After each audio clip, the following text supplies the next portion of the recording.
muestra su amor y lealtad.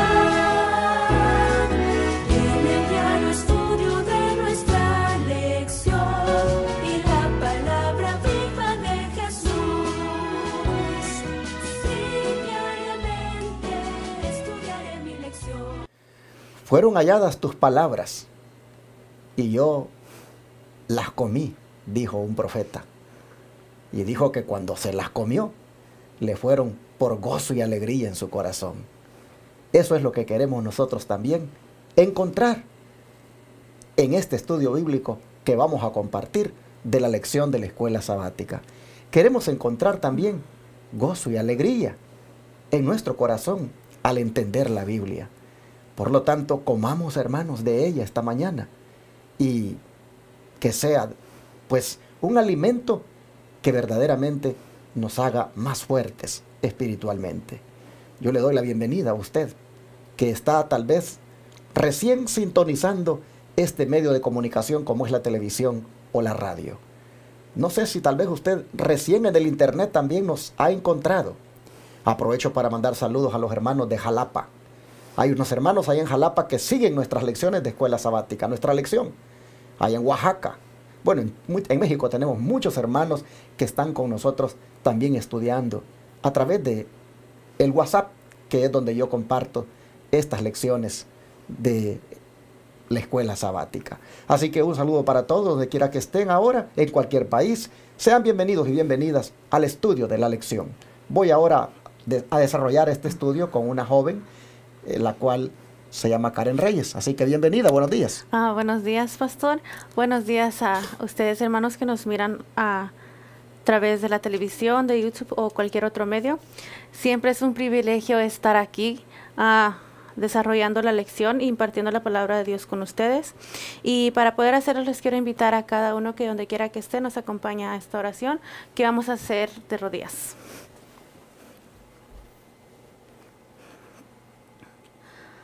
Padre nuestro que estás en los cielos, santificado sea tu nombre, Señor. Amén.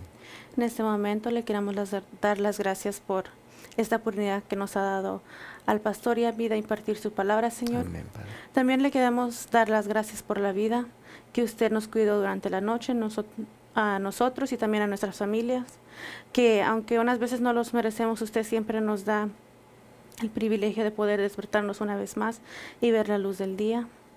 Le pido que usted pueda estar con nosotros en este momento que vamos a impartir su lección, que nos pueda guiar y poner palabras en nuestros labios, Señor, y que no vamos a ser nosotros hablando, sino usted.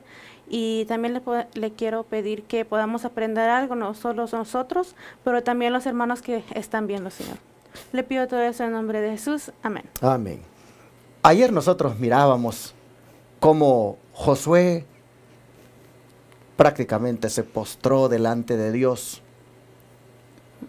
pues sin duda llorando, decepcionado de ver la gran derrota que le había producido los hombres de Ai, esa ciudad que en relación con Jericó pues era pues más pequeña. Y nosotros pudimos ver cómo Josué no comprendía realmente el porqué de la derrota. Pero ahora Dios no va a permitir que su hijo siga llorando. Dios no va a permitir que su hijo siga allí sufriendo, confundido. Y si bien es cierto, cometió errores en las cosas que dijo y en la manera como llegó hasta dudar del Señor. El Señor, hermanos, qué compasivo es Dios, la verdad. Es una misericordia que el Señor manifiesta tan grande que pues uno dice, la verdad es que Dios más hermoso el que tenemos. ¿Cómo fue la respuesta de Dios, Karen? ¿Cómo respondió bondadosamente el Señor cuando Josué oraba, protestando aquel día por esa humillante derrota del ejército israelita en Ai? ¿Cómo Dios le respondió? Bueno, para encontrar eso vamos a leer Josué capítulo 7, versículo 10 al 12. Y dice, y Jehová dijo a Josué, levántate, ¿por qué te postras así sobre tu rostro? Israel ha pecado y aún han quebrantado mi pacto que yo les mandé. Y también han tomado del anatema y hasta han hurtado, han mentido y aún lo han guardado entre sus enseres. Por eso los hijos de Israel no podrán hacer frente a sus enemigos, sino que delante de sus enemigos volverán la espalda. Por cuanto han venido a ser anatema, ni estaré más con vosotros, si no destruyeres el anatema de en medio de vosotros. Bueno, lo que yo entendí de aquí es que Dios le pregunta a Josué que por qué se postra delante de él, por qué se entristece tanto por la derrota que fue para el pueblo de Israel. Y Dios bondadosamente le responde que por causa del pecado fue que ellos fueron derrotados, que por causa de que el pecado que Israel tenía dentro de ellos, ellos no fueron victoriosos. Y que ellos tenían este anatema en medio de ellos, y que si ellos querían haber podido haber no sido derrotados, ellos tenían que quitarlo de en medio de ellos, de no tenerlo presentes con ellos. Interesante, hermanos, lo grave que es el pecado. Imagínense ustedes cuando Dios le da la respuesta aquí a Josué, le dice en el versículo 12, por esto le dice los hijos de Israel, no podrán hacer frente a sus enemigos, sino que delante de sus enemigos volverán la espalda, por cuanto han venido a ser anatema.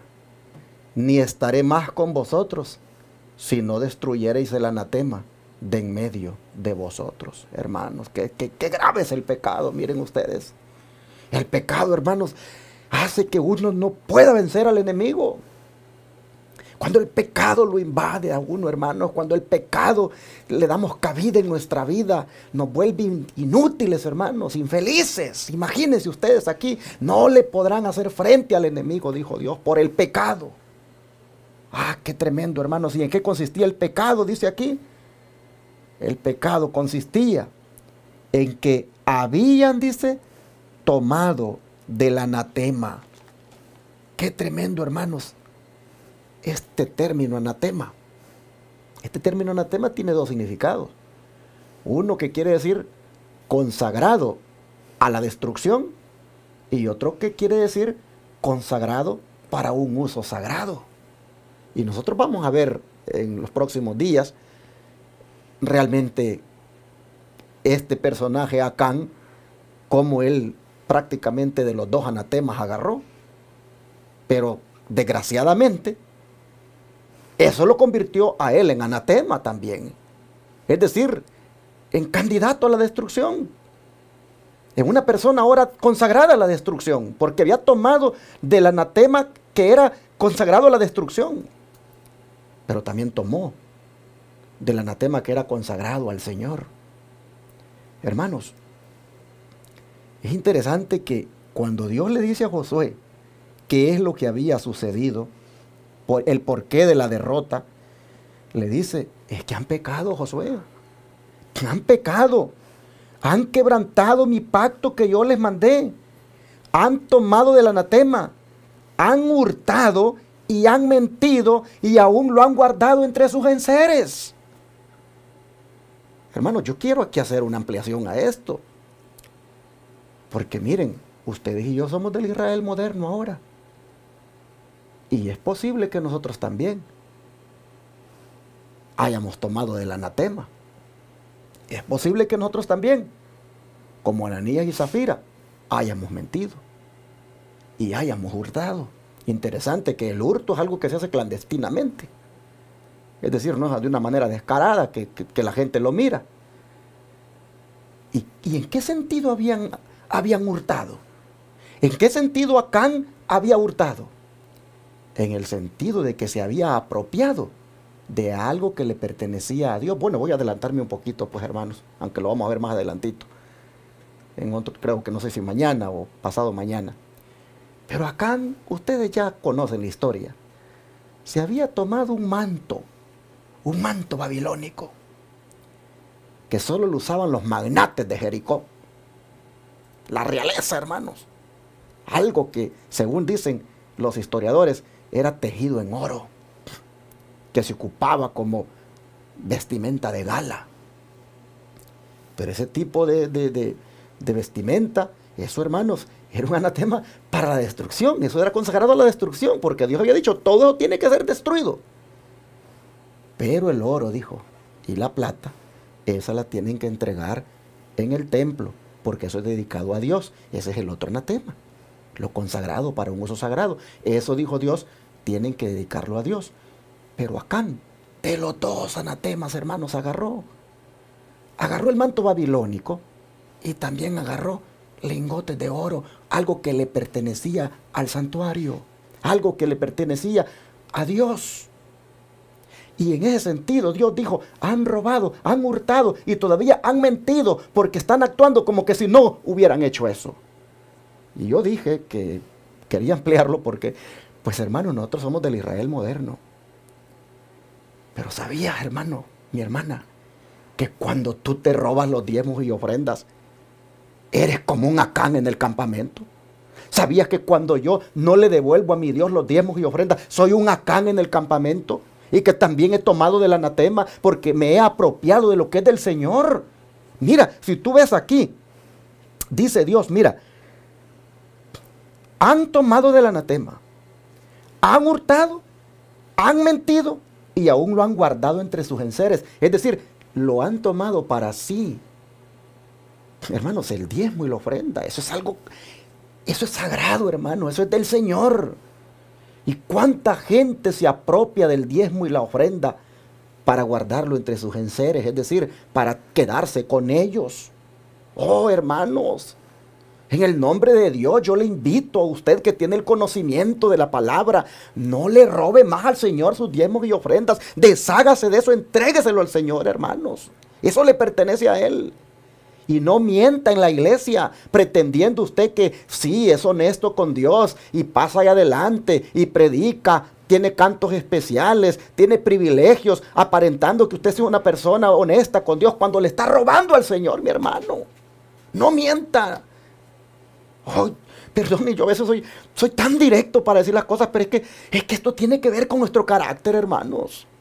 Miren qué tremendo aquí. Mienten, dice, porque aparentan como que están bien, pero han hurtado, se han apropiado del anatema. Hermanos, esta era la causa. Esta era la causa y dijo Dios, y por esto, dijo, a los enemigos no los van a poder derrotar. Todo el tiempo le van a tener que dar la espalda al enemigo, es decir, van a tener que salir corriendo, porque yo no voy a estar con ustedes. Ay, hermanos, miren qué tremendo. ¿Cómo nosotros podemos, hermanos, retirar la presencia de Dios de nuestra vida, hermanos? Yo no voy a estar con ustedes, dice Dios, si no destruyen al anatema de en medio de vosotros, porque finalmente, hermanos, por haber tomado del anatema lo consagrado a la destrucción, resulta que ahora Israel mismo y el que había tomado del anatema, pues también ahora estaba dedicado a la destrucción. ¿Qué les parece? Esto es impactante, hermanos, esto es muy serio. Bueno, pero en medio de toda esta seriedad, en medio de todo esto delicado que Israel había cometido, es también, hermanos, digno de destacar cómo es Dios de misericordioso, cómo es Dios de amante, que viene y le dice a Josué, levántate. ¿Por qué te postras así sobre tu rostro? Es como que, Karen, como que tú estuvieras bien así derrotada, toda deprimida, toda decepcionada. Y viene Dios y te dice, hija, levántate. ¿Por qué estás así? Como todo un padre amante, el Señor viene donde su hijo le dice, levántate. Y mira lo que dice el don de profecía. ¿Qué te parece? Y lees la nota. Porque aquí la hermana White dice realmente cómo el Señor manifestó su misericordia en esas palabras. Lee, por favor. Dice, nuestro misericordioso Dios no visitó a su siervo con ira a causa de este error. Aceptó amablemente la humillación y las oraciones de Josué, y al mismo tiempo reprendió suavemente su incredulidad y luego le reveló la causa de su derrota. ¿Qué te parece? Bueno, esa manera de ser de Dios. Que aunque Josué había pecado, sabía que el pecado estaba no solo dentro de él, pero dentro de los israelitas, y lo habían tomado así por sí mismos. Dios, siendo tan amable y tan misericordioso como es, Él le dio la causa por la derrota, y también lo reprendió. Y eso nos enseña cómo es nuestro Dios, que aunque nosotros unas veces pequemos o hagamos cualquier cosa, que no sea agrado de él, él sí nos va a reprender, pero siendo el Dios amoroso y misericordioso que es, lo va a hacer de una manera bondadosamente. Y eso es lo que yo entendí aquí de lo que acabamos de leer. Saben, hermanos, que yo puedo ver aquí en estas palabras del Señor algo así como esto.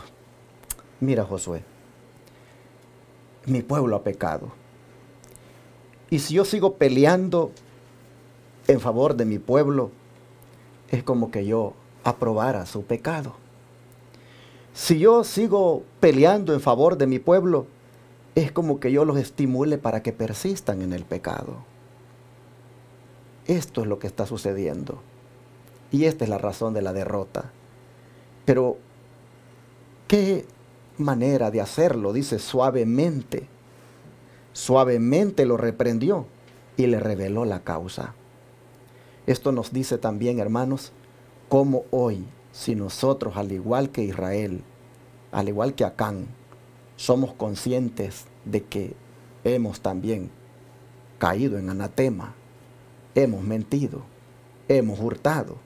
Si nosotros también, hermanos, al igual que Israel, hemos pecado, como dice aquí la palabra de Dios que lo hicieron ellos, hermanos, tenemos un Dios amante y misericordioso, que si hoy nosotros reconocemos el pecado y hoy nos arrepentimos, el Señor nos perdona. Amén. Dios quiere darnos a nosotros otra oportunidad. Y Dios viene para decirnos inclusive cuáles son las causas de nuestra derrota espiritual, nuestra derrota muchas veces hasta financiera, cuáles son las derrotas, la causa de las derrotas, hermanos, de todo tipo que podamos tener. El Señor viene con amor a decirnos hoy, miren hijos, es que esto es lo que está pasando. Rompan con esto. Hermanos, yo creo que de esto que ha sucedido aquí con Israel, con Josué, nosotros deberíamos de aprender, hermanos. Y la lección justamente tiene eso aquí. En la siguiente pregunta dice, ¿qué podemos aprender de esta crisis? Dice, porque Pablo, hermanos, Pablo dice que esas cosas que se escribieron o están escritas son para nuestra enseñanza. ¿Qué te parece, Karen, si vemos lo que Pablo dice en relación con lo que pasó con Israel, cómo de eso debe ser una lección para nosotros? Vamos a leer en 1 Corintios 10, primero del versículo 1 al 5 y después vamos a continuar en el versículo 11 al 12. Y dice, porque no quiero, hermanos, que ignoréis que nuestros padres todos estuvieron bajo la nube y todos pasaron el mar. Y todos en Moisés fueron bautizados en la nube y en el mar. Y todos comieron el mismo alimento espiritual. Y todos bebieron la misma bebida espiritual porque bebían de la roca espiritual que los seguía y la roca era Cristo. Pero de los más de ellos no se agradó Dios, por lo cual quedaron postrados en el desierto. Y ahora vamos a leer el versículo 11 y 12 y dice, y estas cosas les acontecieron como ejemplo y están escritas para amonestarnos a nosotros, a quienes han alcanzado los fines de los siglos. Así que el que piensa estar firme, mire que no caiga. Y aquí nos está hablando como lo que le pasó a Moisés, lo que pasaron al pueblo también de Israel, que después dice que todo esto le sucedió que lo que hicieron a ellos cuando pecaron no le agradó a Dios y por eso ellos quedaron postrados en el desierto, por eso ellos seguían caminando una vez más por 40 años alrededor. Y después aquí me gusta mucho lo que dice el versículo 12. Así que el que piensa estar firme, mire que no caiga. Me gusta lo que dice aquí el versículo 12, después de lo que dice el versículo 11, porque me gusta que dice, y estas cosas le acontecieron como ejemplo. Por el ejemplo dice que el pecado, por culpa del pecado, esto le pasó a ellos. Y por eso nosotros tenemos que estar firmes y tenemos que darnos cuenta de no pecar. Tenemos que tratar de siempre hacer la voluntad de Dios y que si nosotros pecamos o caemos en pecado y nos damos cuenta de que lo hemos hecho, nuestro Dios siempre va a estar ahí para perdonarnos. Interesante, Karen. La verdad es que es una gran lección lo que tenemos que nosotros obtener de esto que sucedió con el pueblo, hermanos. Miren, aquí nosotros vemos que todos, dice, habían sido bautizados en la nube y en el mar. en el sentido de que cubiertos de agua a los lados y la nube arriba, que pues igualmente está compuesta por agua, también, hermanos, les cubría. Así que nosotros vemos de que Jesús los acompañó siempre. Fue Jesús quien los introdujo en la tierra prometida. Y nosotros encontramos que su actitud de rebelión, como dice Karen, no le agradó al Señor. Pero eso es un ejemplo para que nosotros aprendamos. Esto que estamos viendo de Josué y la situación que él experimentó, hermanos, tiene que llevarnos a nosotros, como decía la lección de ayer, a escudriñar el corazón, a ver cómo nosotros andamos. Y vamos ya a proceder al don profético acá, porque va a explicar aquí la sierva del Señor realmente lo concerniente al pecado, hermanos, porque todo esto que estamos viendo es realmente la desgracia pues que trae el pecado a nuestra vida y que trae inclusive a la iglesia. Vamos a ver, Karen, qué dice el don profético al respecto. Se me ha mostrado que Dios ilustra aquí cómo considera el pecado de los que profesan ser el pueblo que guarda sus mandamientos. Paremos aquí, Karen. ¿Cómo considera el pecado de los que profesan ser el pueblo que guarda sus mandamientos? O sea, ¿quiénes? Pues nosotros. Nosotros, el Israel moderno, hermanos, el que es depositario de la santa ley de Dios. Aquí nosotros miramos cómo Dios dice considera el pecado de los que profesan ser el pueblo que guarda sus mandamientos. Esto tiene que ver con nosotros, mis hermanos. Nosotros tenemos delante del Señor, hermanos, una gran responsabilidad. Es bastante la luz que Dios nos ha dado. El hecho de ser depositarios, hermanos, de su santa ley para proclamarla al mundo como válida todavía. Oh, hermanos, esto para nosotros también implica una gran responsabilidad. Y aquí vemos cómo Dios dice, considera el pecado de aquellos que profesan guardar los mandamientos. Bueno, sigue leyendo, por favor. Dice, aquellos a quienes Él ha honrado especialmente, haciéndoles presenciar las notables manifestaciones de su poder, como al antiguo Israel, y que aún así se atrevan a despreciar sus expresas indicaciones, serán objeto de su ira. Así como estaba diciendo el pastor, nosotros como conocedores de Dios tenemos mucha responsabilidad, y si nosotros tenemos tanto conocimiento, nosotros sabemos la diferencia entre el bien y el mal. ¿Para qué pecar, hermanos? ¿Para qué caer en pecado si tenemos el conocimiento de Dios? Y aquí dice que aunque nosotros tenemos manifestaciones de su poder, que por qué nos atrevemos a despreciar sus expresas indicaciones. Y hermanos, como estaba diciendo, ¿para qué pecar si sabemos tanto de la palabra de Dios? Si sabemos que eso le va a causar ira a nuestro Padre Celestial. Así como dice aquí. Y luego sigue diciendo, voy a leer lo que continúa, dice que Dios quiere enseñar a su pueblo que la desobediencia y el pecado le ofenden excesivamente y que no se los debe considerar livianamente. Por eso es que yo siempre he dicho, ya esos sermoncitos light, livianitos en la iglesia, que no reprenden el pecado, que no amonestan al pueblo, ya no se tienen que estar predicando en este tiempo, y sobre todo a nosotros, el Israel moderno. Hermanos, los predicadores, los pastores, tenemos que presentar sermones donde la gente se vea aludida en su condición de cómo está viviendo, hermanos. Porque miren ustedes aquí, Dios quiere enseñarle a su pueblo que la desobediencia y el pecado le ofenden excesivamente y que no se los debe considerar livianamente. Nos muestra, dice, que cuando su pueblo es hallado en pecado, debe inmediatamente tomar medidas decisivas para apartar el pecado de sí, a fin de que el desagrado de Dios no descanse sobre él. ¡Qué tremendo! Dios está mostrándole a Josué la verdadera razón de por qué de la derrota, hermanos. Y por qué inclusive los enemigos de ahí en adelante no los van a vencer si se mantienen en esa condición. Nosotros tenemos, hermanos, que verdaderamente aquí mirar cómo el pecado le desagrada a Dios. ¿Y qué sigue diciendo el don profético? Dice, nos muestra que cuando su pueblo es hallado en pecado, debe inmediatamente tomar medidas decisivas para apartar el pecado de sí, a fin de que el desgrado de Dios no descanse sobre él. Pero si los que ocupan puestos de responsabilidad pasan por alto los pecados del pueblo, su desgrado pesará sobre ellos, y el pueblo de Dios será tenido en conjunto por responsable de esos pecados. Paremos aquí, Karen. Mira cómo aquí el Señor nos habla a los que tenemos, dice, puestos de responsabilidad. Es decir, a los pastores y a los ancianos. Dice que si pasamos por alto los pecados del pueblo, su desagrado pesará sobre nosotros. Por eso es que los pastores, hermanos, los ancianos de la iglesia, los que llevamos puestos de responsabilidad en el pueblo de Dios, no podemos hacernos del ojo pacho, dicen allá en mi país, es decir, cerrar un ojo en relación con el pecado. Es decir, no mirarlo ahí livianamente. Tenemos, hermanos, tenemos que actuar. Y tenemos que inmediatamente, con el temor de Dios y con el amor de Dios, también, hermanos, pues, número 1, reprenderlo. Y número 2, también, si amerita una disciplina, pues disciplinarlo, hermanos. Porque somos responsables nosotros. ¿Qué sigue diciendo? En su trato con su pueblo en lo pasado, el Señor reveló la necesidad de purificar la iglesia del mal.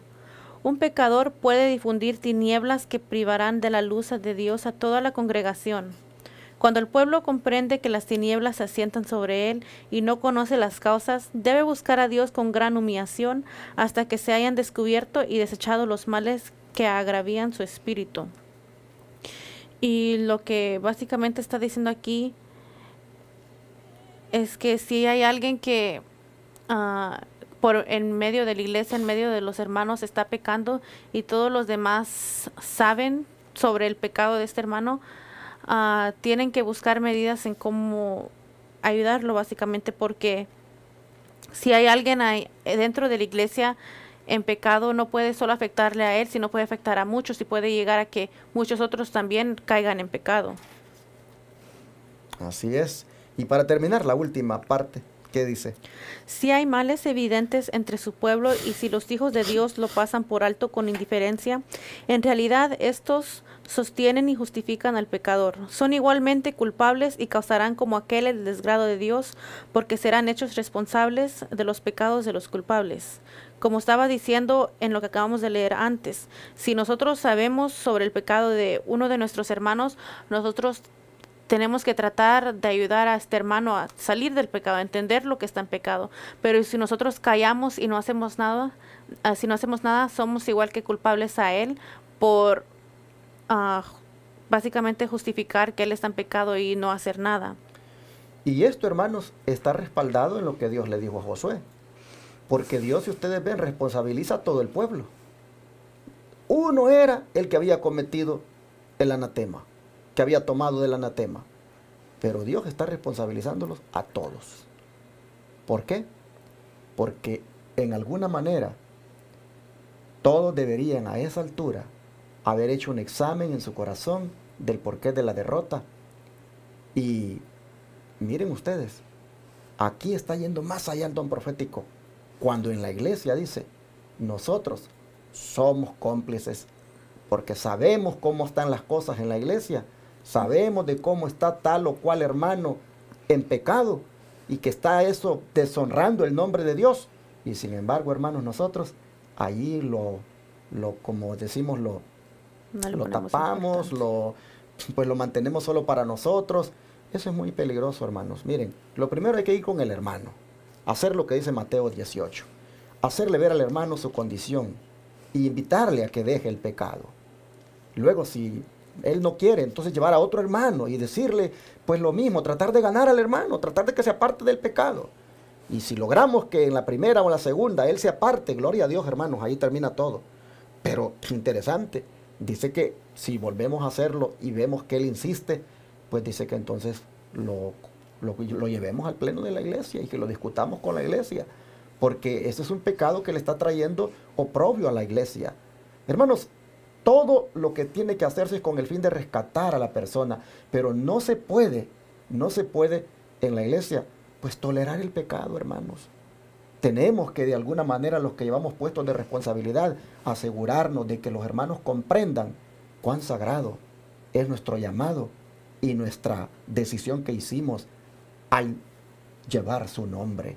Bueno, hermanos, así nosotros hemos encontrado ahora la respuesta de Dios a la derrota de su pueblo. Hemos encontrado la respuesta de Dios a las interrogantes de Josué y vemos que estaba de por medio, hermanos, algo grave, como lo era el pecado. Vamos ahora a pedir a Dios que nos ayude para que no tengamos nada que ver nosotros con el pecado. Vamos a pedirle a Dios que nos dé, hermanos, victoria sobre el pecado, para que no traigamos nosotros también consecuencias nefastas sobre el pueblo de Dios. Y si hay algo en nuestra vida, hermanos, y que la hay, no tengo la menor duda, con el cual hemos deshonrado a Dios, e incluso si estamos agarrando de lo que es del Señor, como es el diezmo y la ofrenda, hoy, hermanos, hoy es el día para arrepentirnos de eso y ponernos a cuentas con Él. ¿Qué te parece? Vamos a orar y a pedirle al Señor que de parte nuestra, hermanos, a partir de ahora, no seamos causa de oprobio o de desgracia o de derrota en su pueblo. Vamos a orar, vamos a rodearnos aquí nosotros. Padre, qué tremenda verdad la que nos has revelado ahora acerca de la causa de la derrota espiritual, acerca, Señor, de lo grave que ha sido y es todavía el pecado, que esto es realmente la causa por la cual muchas veces, inclusive a nivel personal, no prosperamos espiritualmente y también como pueblo. Señor, conscientes ahora de que el pecado está en nosotros, porque sin duda también nosotros nos hemos apropiado de lo que es tuyo, como es el diezmo y la ofrenda, al no dártelo, Señor. Y si agregamos a eso otro tipo de actos pecaminosos que también podamos estar haciendo clandestinamente, oh Padre, y sabiendo que esto trae desgracia espiritual, tanto a nosotros como a la iglesia, hoy, Señor, nosotros pedimos perdón y pedimos al mismo tiempo que nos deje el privilegio de ser restaurados, de ser, Señor, pues nuevamente reinsertados, podríamos decir, en el camino correcto. Señor, te ruego que nos ayudes a que no transijamos con el pecado, a que lo odiemos, a que lo desechemos de nuestra vida, que no, oh Padre, lo acariciemos y que no seamos causa de que en tu pueblo no se experimenten victorias. Entendemos lo grave que es esto y te pedimos nos ayudes para que individualmente no seamos más causa de tropiezo en tu pueblo. Pero te pido, Señor, que como líderes también nos dé sabiduría para que con tacto y con amor reprendamos el pecado cuando sabemos que existe y aún en quien exista. Danos, Padre, ese amor, ese tacto, esa sabiduría, y que tampoco nosotros como líderes no caigamos en la complicidad del pecado. Ayúdanos, por favor. Te pedimos que entendamos bien esta lección y la apliquemos a nuestra vida. En el nombre de Jesús. Amén. Todo fiel discípulo del buen Jesús demostrará su amor.